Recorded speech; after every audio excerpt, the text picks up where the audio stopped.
नमस्कार दोस्तों, 2024 लोकसभा चुनाव को लेकर के यूपी से इस वक्त की बड़ी खबर आ रही है। जय बहन मायावती को लेकर के गठबंधन की तस्वीरें लगभग साफ होने की उम्मीद अब नजर आ रही है। जिस तरीके से लगातार बहन मायावती को दबाव डाले जा रहे थे, गठबंधन को लेकर के खुल करके कोई खबरें नहीं आ रही थी, तो इस वक्त की बड़ी खबर आ रही है। जिस तरीके से बहन मायावती को लेकर के स्वामी प्रसाद मौर्य की एंट्री हो सकती है। जी हाँ, स्वामी प्रसाद मौर्य की एंट्री होने की पूरी संभावनाएं जता रही है बसपा के अंदर। जब बड़ा खेल होने वाला है यूपी की 80 सीटों को लेकर के, जिस तरीके से लगातार अटकलें आ रही थी कि अकबरुद्दीन ओवैसी गठबंधन में शामिल हो सकते हैं बहन मायावती के साथ, उसके साथ ही एक बड़ा चेहरा इस समय स्वामी प्रसाद मौर्य। जिस तरीके से कुछ दिनों पहले उन्होंने एक नई पार्टी की अनाउंसमेंट की थी, रिलॉन्चिंग की थी आरएसएसपी दिल्ली के तालकटोरा में। उसके बाद से लेकर के अब नई खबर निकल कर आ रही है कि बहन मायावती के साथ वापसी करने को तैयार है स्वामी प्रसाद मौर्य।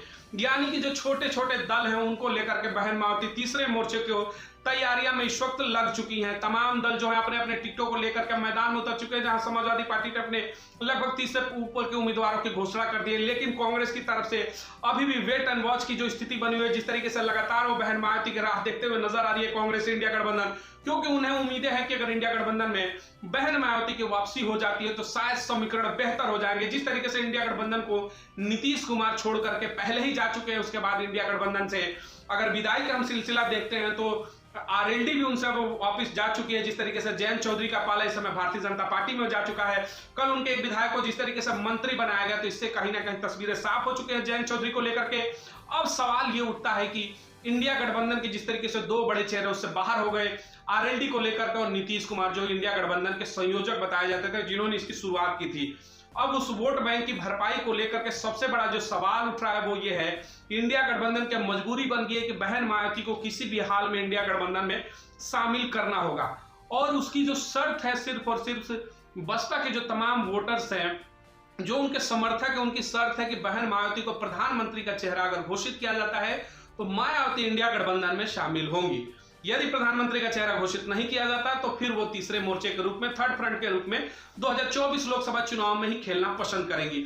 इसको लेकर के जिस तरीके से लगातार खबर आ रही है कि स्वामी प्रसाद मौर्य भी अब लगातार बहन मायावती के संपर्क में आते हुए दिख रहे हैं। उनके द्वारा प्रयास है कि बसपा को फिर से ज्वाइनिंग किया जाए, यानी कि स्वामी प्रसाद मौर्य की घर वापसी होगी। आपको बता दें कि पहले स्वामी प्रसाद मौर्य नेता प्रतिपक्ष थे यूपी के।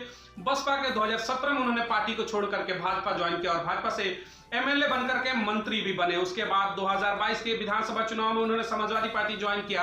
हालांकि वो अपने विधानसभा चुनाव से विधायकी हार चुके हैं। उसके बाद एमएलसी बने, एमएलसी से भी फिलहाल में उन्होंने अपना त्याग पत्र दे दिया और नई पार्टी आरएसएसपी का गठन दिल्ली के तालकटोरा में रीलॉन्चिंग की। लेकिन जब मीडिया ने उनसे बातचीत किया बहन मायावती को लेकर के 2024 लोकसभा चुनाव को लेकर, तो स्वामी प्रसाद मौर्य का खुलकर के जवाब था कि बहन मायावती से बेहतर नेता इस पूरे भारत में कोई नहीं, प्रधानमंत्री का चेहरा होनी चाहिए बहन मायावती। इस तरीके के बयान खुल करके जिस तरीके से स्वामी प्रसाद मौर्य का रहे हैं बसपा समर्थन में, तो ये उम्मीदें जताई जा रही हैं कि 2024 लोकसभा चुनाव से पहले बहन मायावती के साथ गठबंधन में या फिर बसपा में वापसी कर सकते हैं स्वामी प्रसाद मौर्य। वहीं अगर हम बात करते हैं मुस्लिम वोटरों की, तो लगातार ओवैसी को लेकर के भी चर्चा इस समय तेज हो चुकी है कि ओवैसी भी गठबंधन में बहन मायावती के साथ तीसरे मोर्चे को लेकर के सम्मिलित हो सकते हैं। वहीं सबसे बड़ी खबर आ रही है साउथ को लेकर के। जी हाँ, तेलंगाना में केसीआर से जिस तरीके से लगातार बैठकें जारी है बहन मायावती को लेकर के, उसमें भी हलचलें तेज हो चुकी हैं कि जल्द ही इसकी घोषणा होगी और सूचना भी आ रही है जिस तरीके से कि गठबंधन हो चुका है। तो गठबंधन साउथ को भी लेकर के, साउथ की बात हो, नॉर्थ हो, ईस्ट हो, वेस्ट हो, बहन मायावती की नजरें चारों तरफ बनी हुई हैं। हालांकि जो विपक्षी दल हैं, जो विरोधी दल है, समाजवादी पार्टी हो, कांग्रेस हो, तमाम लोग अब उनके ऊपर प्रेशर डालना शुरू कर चुके हैं कि बहन मायावती आखिर अब तक क्यों नहीं गठबंधन पर घोषणा कोई कर रही हैं। हालांकि मायावती को लिए कहा जाता है कि उनकी राजनीति बड़ी परिपक्व बताई जाती है। बहन मायावती की राजनीति जो है क्लियर कट होती है, जो भी फैसला होता है बहन मायावती के कलमों से ही निकलता है। और मायावती का इस तरीके से खामोश रहना इस बार 2024 लोकसभा चुनाव में कहीं ना कहीं जो तमाम विपक्षी दल है उनकी बेचैनियां बढ़ा चुके हैं। और उन बेचैनियों में सबसे ज्यादा अगर हम बात करें तो भारतीय जनता पार्टी से भी ज्यादा इंडिया गठबंधन इस समय बेचैन दिख रहा है। राहुल गांधी हो या फिर अखिलेश यादव, इनकी बेचैनियां बढ़ चुकी हैं, क्योंकि इन्हें भी पता है कि अगर तीसरे मोर्चे के रूप में मायावती अगर गठबंधन बनाने में तैयार हो जाती है, जिस तरीके से केसीआर की खुलकर संभावना आ रही है कि गठबंधन हो चुका है, वहीं अकबरुद्दीन ओवैसी को लेकर के भी चर्चा तेज है और अब स्वामी प्रसाद मौर्य जैसे बड़े चेहरे भी मौर्य समाज के खुलकर के समर्थन में आ रहा है। वहीं बता दो यूपी के कुछ अन्य छोटे छोटे दल है पटेल समाज हो या फिर अन्य और समाज, उनके नेताओं की भी जिस तरीके से बातचीत तेजी से चल रही है उनको गठबंधन में लाने की, यानी कि अगर तीसरा मोर्चा बन जाता है तो सबसे ज्यादा इस समय अगर दिक्कत होने की तो इंडिया गठबंधन और समाजवादी पार्टी को यूपी में सबसे बड़ी चुनौती देती हुई बहन मायावती नजर आएंगी।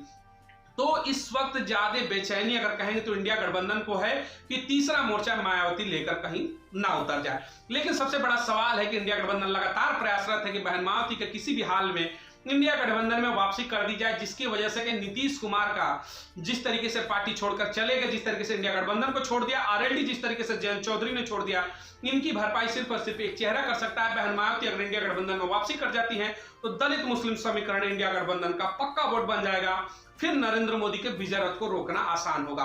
सवाल सबसे बड़ा यही है कि नरेंद्र मोदी ने जिस तरीके से संसद के अंदर कॉन्फिडेंस के साथ कहा कि अब की बार 400 पार 370 सीटें, उन्होंने कहा कि एनडीए और एनडीए गठबंधन की बात करें राजद की, उन्होंने कहा कि 400 पार, यानी जो 400 पार का भारतीय जनता पार्टी का नारा है उसे देश में अगर कोई रोकने में सक्षम है तो तमाम लोगों से जब चर्चाएं इस पर की गई, सर्वे किया गया, तो एक ही चेहरा निकल कर आता है कि बहन मायावती यदि प्रधानमंत्री का चेहरा घोषित होती है तो सबसे बड़ा डेंट भारतीय जनता पार्टी को दिया जा सकता है। और मोदी का जो 400 पार का नारा है उसे रोकने का काम और सिर्फ और सिर्फ एक ही नेता कर सकता है, वो है बहन मायावती।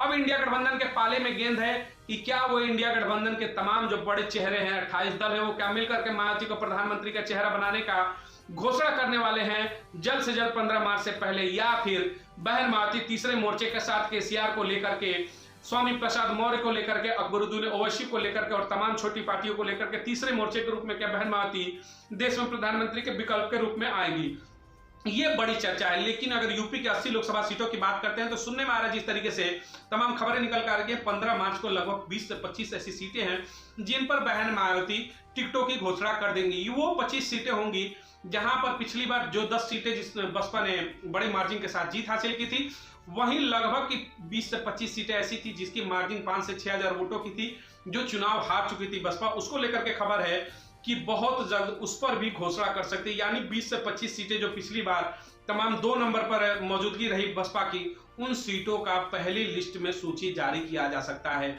इसी के साथ बहन मायावती का जो दलित मुस्लिम समीकरण है उसके आधार पर भी टिकटों का वितरण शुरू होना संभव है। वहीं आजमगढ़ से ऐसे तमाम बड़े जगह है, वहां की भी सीटों का पहली ही लिस्ट में आना तय माना जाता है। तमाम अपने बड़े कार्यकर्ताओं और लीडरों को इस पर मैदान में उतारने की भी बहन मायावती की लगभग तैयारियां पूरी हो चुकी है। लेकिन सबसे जो दिलचस्प चीज है वो देखने लायक होगी कि स्वामी प्रसाद मौर्य की वापसी बीएसपी में होने के बाद, अकबरुद्दीन ओवैसी की वापसी बीएसपी में जिस तरीके से गठबंधन होने के बाद, केसीआर के साथ गठबंधन होने के बाद, जो तीसरा मोर्चा है वो देश को एक तीसरे विकल्प के रूप में बहन मायावती के रूप में प्रधानमंत्री का चेहरा मिलेगा। तो ये गठबंधन कितना बेहतर होगा, क्या ये वाकई में सरदर्द बढ़ाने वाले इंडिया गठबंधन को और भारतीय जनता पार्टी की 400 पार का जो नारा है उसे कहीं ना कहीं खटाई में डालते हुए बहन मायावती का समीकरण दिखता है। मिलेंगे अगली तमाम बड़ी खबरों के साथ। मायावती से जुड़ी हर बड़ी खबर के लिए हमारे साथ बने रहेंगे। चैनल को लाइक और सब्सक्राइब जरूर करें। बहुत बहुत धन्यवाद। जय हिंद।